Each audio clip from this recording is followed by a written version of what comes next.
At the end of 2011, over 1,000 Palestinian prisoners were freed in exchange for one Israeli soldier. Some of them were going home to Gaza. Hundreds of others were being sent there because they were forbidden to go back to the West Bank or Israel. Among those being expelled, many had never set foot in the Palestinian enclave. The ruling Islamist party, Hamas, vowed to take care of these men who were about to begin a new life in a place often compared to a huge open-air prison. Weeks later, we met up with and followed 3 of the former inmates. Hamoudeh Salah is among those who were expelled. He is from Nablus and served 11 of the 22 years in prison which he was sentenced to. Loai Kafish is from Hebron. He was sentenced to life and also expelled after having spent 10 years behind bars.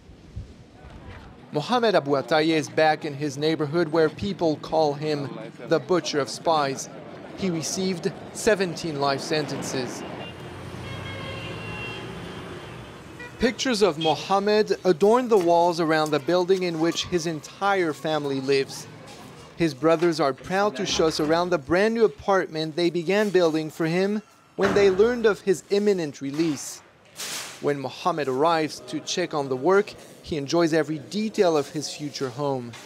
There's a sharp contrast between this space and the world of incarceration in which he spent the last 20 years or half of his life. In jail, you don't have windows like this. All you see is bars. I used to live in a cell with 20 people. Now look what I have. 3 rooms, a kitchen. These are all separate rooms. And I'm the one who has the keys.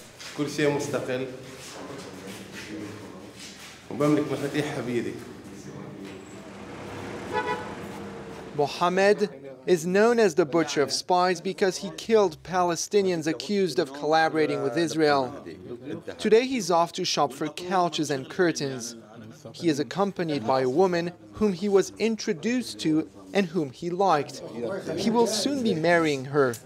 They're allowed to go shopping together so long as members of the family are present at the outing. Mohammed will end up spending $1,800 on furniture alone. Like all former prisoners sent to Gaza, he received $17,000 after his release, $12,000 from Hamas and $5,000 from Ramallah. Loai wakes up very early every day to study. He signed up for classes at university and has picked physical education as his major, in the hopes of following in the footsteps of someone he used to watch on TV while in prison. I want to become a soccer coach like Jose Mourinho at Real Madrid.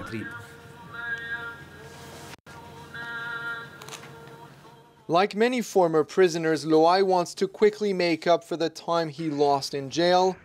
He also got his driver's license and bought this car.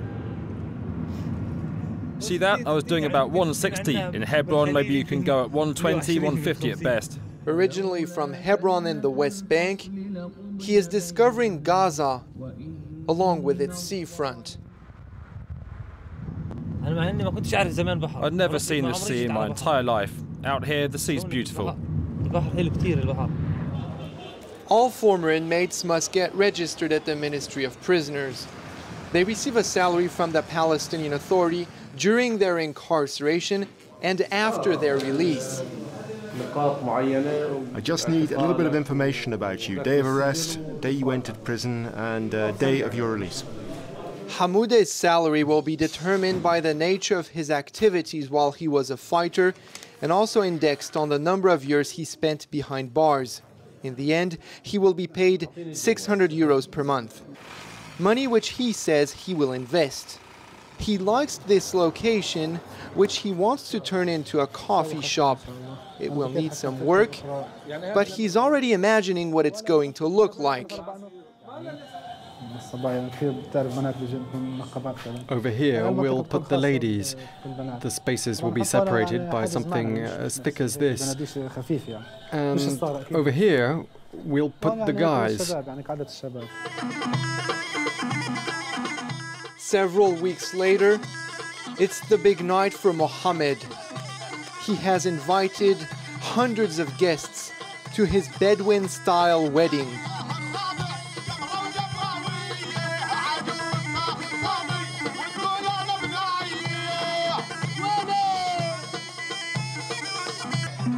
This is also a momentous event for the head of the family, Mohammed's father, who is celebrating with his 14 sons.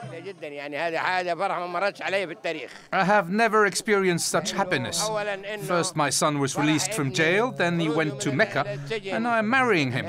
This much happiness is a gift from above. This is much better than anything I could ever have imagined. A very special guest is here as well, Gaza's Prime Minister Ismail Haniyeh's own brother. I'm here on behalf of my brother, the head of the government in Gaza, because he's abroad touring Arab countries. He sends his congratulations to the newlyweds. After 4 days of festivities, Mohammed is exhausted, but he says that there is no time to rest and that very soon he'll be ready to go back to fighting. The resistance fighter never rests. He can perhaps recharge his batteries once in a while, but he's never fully resting. Either he overcomes his enemy or he dies a martyr. At the Al-Aqsa University, in the heart of a former Israeli settlement in Gaza, the semester is coming to an end and exams are in full swing.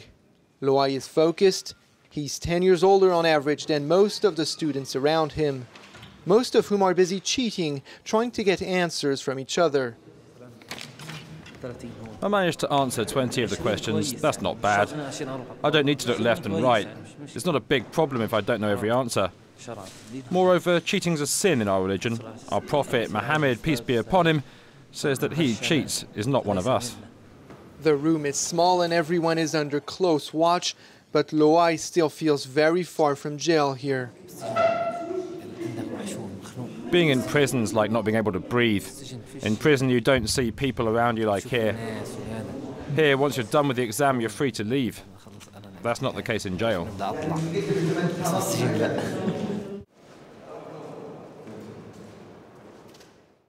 Free Time is the name of the coffee shop which Hamoudeh is now set to open.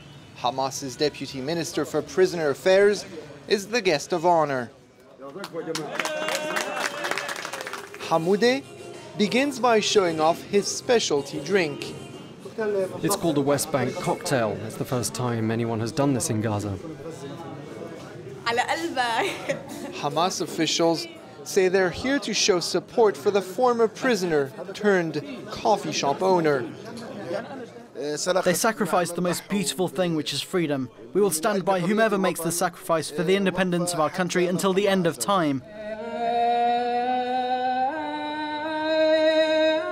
The Islamist party's desire to be seen as standing by the former prisoners is obvious during the mass rallies that it often holds in Gaza.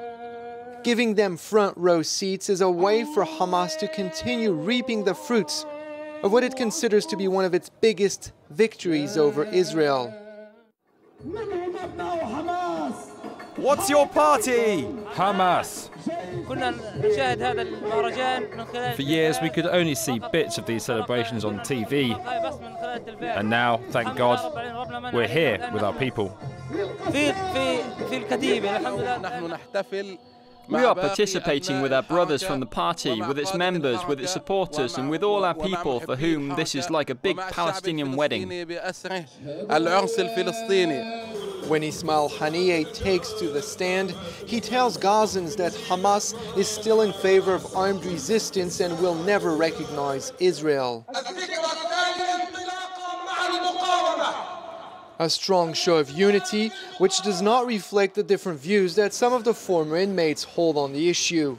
Hamoudeh is one of those who expresses support for popular resistance and who is very happy with his new life in Gaza. I heard from released prisoners who went back to the West Bank, Nablus, Hebron, Jenin, that they would rather be in Gaza because the occupation is a problem for them out there. The arrests, for example. A man in that situation can't sleep in his bed safely. Hamoudeh openly admits to considering that he has done enough for his people in Palestine. He says he wants to lead a normal life, especially now that his mother has finally arrived from Nablus. I want to bring him back to Nablus with me. She likes living with me and I enjoy being with her. Hamoudeh's mother made the trip with a 20-year-old student who accepted to come to Gaza and marry a man whom she had never met. Both women are concerned that he could go back to jail one day, but he promises that he will not transport weapons like he used to before being arrested. One day, one of the companions of our Prophet Muhammad came to him and told him, "I want to fight jihad." The Prophet asked him, "Do you have elderly parents?" And the companion said, "Yes." "Then taking care of them is your jihad," said the Prophet. So after all this time spent behind bars while my mother was suffering, my duty now is to take care of her. That is my duty according to Islam. That is my greatest jihad. Loai has also been joined by his mother. She came from his hometown Hebron in the West Bank. They're talking about the past and events like the murder of 29 Palestinians by an Israeli settler in 1994. His cousin, seen on this image, was amongst the victims. I'll never forget this. That's the blood of my cousin. It's the blood of Palestine. Loai won't say it in front of the camera, but he tells us later that in the name of Hamas's armed wing, he used to send Palestinians on suicide operations in Israel. He insists that time has come for him to move on. He has no regrets about it and quotes the last Israeli interrogator he met before being released. I asked the head of Israeli intelligence for Gaza, "Why am I being deported?" He told me, "I know who you are, how you trained, and I know what you did and what you do." And then he told me the door of this jail will only open once. Next time, you'll go from Earth straight up there. While Loai has decided to get married with a girl from Gaza, and Hamoudeh waits the day when he will be able to see the rest of his family, Mohammed spends most of his time in his new apartment. He has applied to work for the local security services, but hasn't yet had a response.